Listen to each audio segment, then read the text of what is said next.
Hey man, say man, it's your boy Hustle out here in the community doing one thing at a time, man. And we're at the festival park, you know what I'm saying, at the mic drop of Oso. But I got another dope, you know what I'm saying, producer slash artist in the building, man. Can you please tell me who do I have with me? All right, this who the fuck is JJ Beats. That's WHOTFSJAYJBET. Yes, sir. Hey man, look. Tell me where the name came from. You know what I'm saying? Who the is JJ Beats? The name started with JJ Beats, but it used to be Messy. But my great grandmother, rest in peace to her, she kept calling me JJ, and that was just, you know, a message from God telling me like, yo, you need to change your name, change your trajectory when it comes to music and when it comes to crafting music and stuff like that. So, okay. Yeah, thank God for her, rest in peace to her. So your influence on music, man, how do you feel like it is, you know what I'm saying, to the game of music? Like the body of work that you've been doing. Give us a little rundown of what you've been doing. It kind of changed. Like, it changed over the years. It started off with like video game samples and whatnot and just remixing them in a hip hop, trap sort of way, just modernizing it and just making it so good for the culture to go ahead and jump on something that's nerd, like what they call it, nerdcore. Yeah. So yeah. What is nerdcore? Because I ain't never heard of nerdcore. You know, people say you can be nerdy, you know what I'm saying, witty, but you know, being outside the box. It's nerd with a sort of swag to it. You know what I mean? Okay. So it's like how hip hop is taking like gangster rap and stuff like that, and it's like a culmination of that, but just with video game bars, anime bars, and stuff like that. Just little intricacies of nerd stuff. Yeah, making it happen, you know what I'm saying? So, where you originally from, man? Because I know, you know what I'm saying, you took a ways to get down here just for your boy Chili, you know what I'm saying, the Snowball Effect listening party. And tell the people where you from and, you know, a little bit about where you from. I flew out from Brooklyn, New York. Okay. You heard? So, I was born in Brooklyn. I was raised in the UK. So that's where the grime and stuff comes from.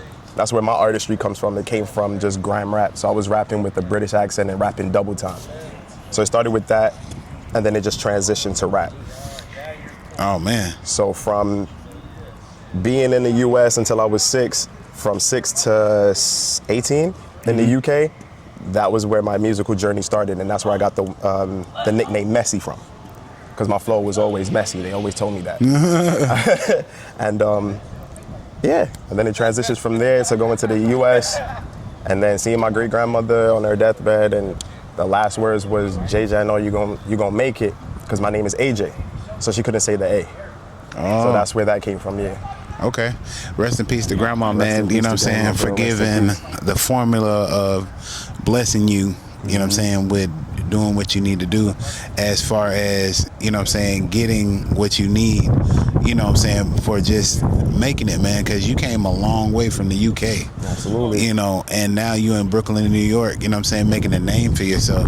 You know, how many artists have you tapped in with at home? You know what I'm saying? Like, what is your catalog like for making beats for people? Catalog for making beats for people is just all local artists. So like, shout out to my bro Kid Flash.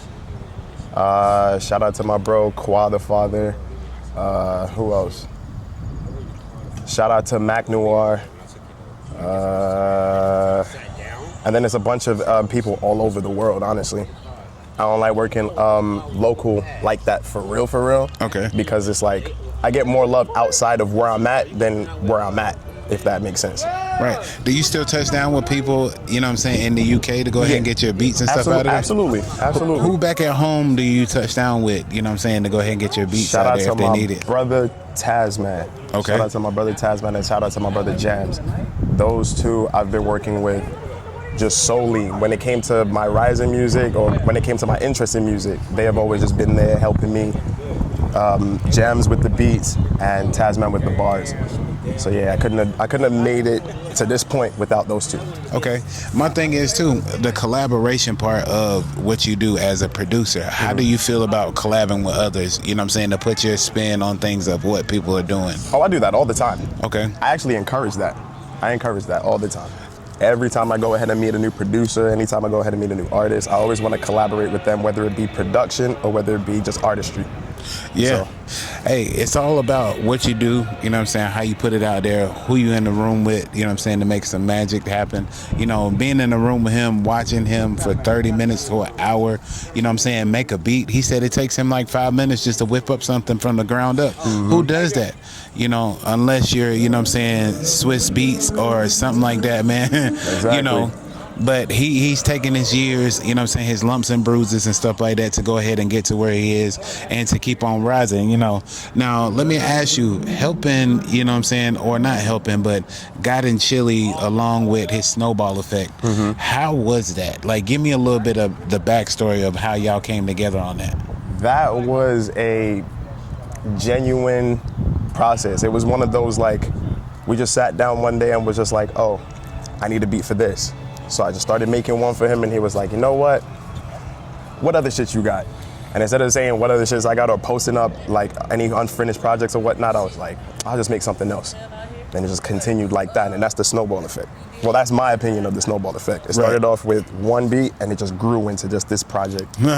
So okay, that, you know what I'm saying, let alone when I sat there and I was hearing that, you know, myself, you know, to go ahead and do what it needs to be done with, you know, knowing what the project is and stuff like that, you know, recording for him, you know, just little freestyles that he had and stuff like that in mind. You know, he always used to broke out his phone and he would have rhymes written down and be like, yo, Hustle, let me hear what, you know what I'm saying, how you think about this right here and stuff like that. So I didn't know if it was going on the album, but it was just me having a listening ear to figure out what he was doing was just a, you know what I'm saying, a plus to be in a room like that. You know, what do you encourage, you know, other producers to do, you know what I'm saying, if they're fresh in, you know what I'm saying, making beats along on their journey? What would you tell them to keep on going? just don't be scared to work with others. Put yourself out there and continue working on your craft.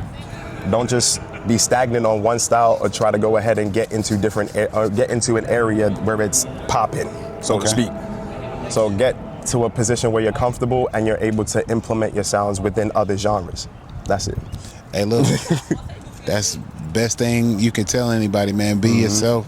You know what I'm saying? Make your own mark, because you can't be a Switch Beats. You can't be, you know what I'm saying, DJ Mustard, you know, whatever. But just make your own appearance in these rooms, because people like different. You know what I'm saying? People don't want the same all the time. No trap drills, no nothing like that. Absolutely. You know, so if you want an R&B beat, you know what I'm saying? He told me last night, look, I want something that's going to be, you know, if E40 and Jill Scott had a baby. You know what he did? He said, all right, turned around, you know what I'm saying, 30 minutes to an hour came by. We had a whole song, you know what I'm saying, right then and there, you know what I'm saying? Absolutely. You got to be off the loco to be on the beat. Gotta be off the loco. You know, inspired by BB Brim, you know what I'm saying? Shout out to VB Brim, bro. You know, shout out to him. He always came in the room inspiring, you know, people to do what they needed to be done. But, you know, producers coming up, how many no's did you get before you got that one solid yes? I don't even think I got no's, if I'm gonna be honest, because I had already solidified my name online before I went ahead and started collaborating with a lot of people. So they heard my name and they knew I was buzzing on the internet. So if I came to you and was like, hey, you want to collab? They was like, yes, I wish you would ask me before. You know what I mean? So, right. Yeah. So being out here, you know, with the Fayetteville artists, how do you like being out here in Fayetteville, just networking with an artist that you been networking with? This area in this, what is it, Fayetteville or Fayetteville? Fayetteville. This is how you know I'm not from around here. But yeah, all the artists in Fayetteville, they're just a culmination of what Fayetteville is about. And I strive to be that. Not strive to be it, but strive to like work alongside it and implement my styles with it, because this is a very contagious area for music. Right. It's absolutely contagious. Everybody is doing something and everybody is so different. So like that's the one thing that I love about Fayetteville. Hey, yes sir, man. Hey, look, I appreciate it, you know what I'm saying, for your time giving me, you know what I'm saying, this short interview, you know, to let people know that it's something different out there, and that you're not just, you know what I'm saying, chasing people to collab. You're actually wanting to genuine connect with people, man. So I appreciate that. Hey, I appreciate you. You know what I'm saying? Thank you so hey, much. Look, Hustle Man locked in with him. You know what I'm saying? So if you need beats and stuff like that, just ask the question, man. Just hit me up on socials. I am a very negotiable person to work with. So Who's He FS, JJ Beats on all socials. Just hit me up on my DMs. I'm usually on Instagram, so just hit me up on my gram. And Yes, yeah, sir. let's get it. Let's get to work. Let's get to work. Hey man, it's your boy Hustle out here doing one thing at a time in the community. You know what I'm saying? We love what you do, love talking to people, love networking, love connecting, man. Hey man, Hey man, say man. it's another great interview. It's another great episode. Most Man Podcast. Y'all have a great one. You have a great one. Bah.